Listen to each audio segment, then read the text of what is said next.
बिस्मिल्लाहिर्रहमानिर्रहीम। अस्सलामु अलैकुम वरहमतुल्लाहि वबरकातुहू। मोमिनीन कराम, उम्मीद करता हूँ आप तमाम अहबाब खैर वाफियत से होंगे।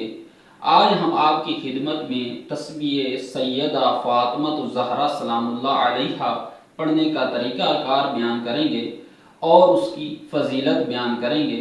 रिवायात में आता है, इमाम जाफ़र सादिक़ अलैहिस्सलाम इरशाद फरमाते हैं कि मैं 1000 रकत नमाज नवाफिल अदा करूं, इससे ज़्यादा मुझे महबूब है, या मैं ज़्यादा ये पसंद करता हूं कि मैं हर फ़र्ज़ नमाज के बाद तस्बीह फ़ातिमा ज़हरा सलामुल्लाह अलैहा को पढ़ूं।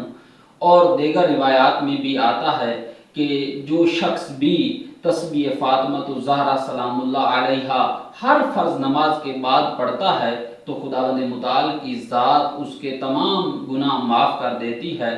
और रिवायात में आता है कि इसको बहुत ही तवज्जो के साथ पढ़ना चाहिए कि आप जैसे ही फ़र्ज़ नमाज अदा करते हैं तो बजाय कि आप इधर उधर देखें, या यहाँ तक रिवायात में आता है कि आप दायां पाँव बाएं पाँव से उठाने से पहले तस्बीह फ़ातिमा ज़हरा सलामुल्लाह अलैहा पढ़ें तो उसकी ज़्यादा फजीलत है।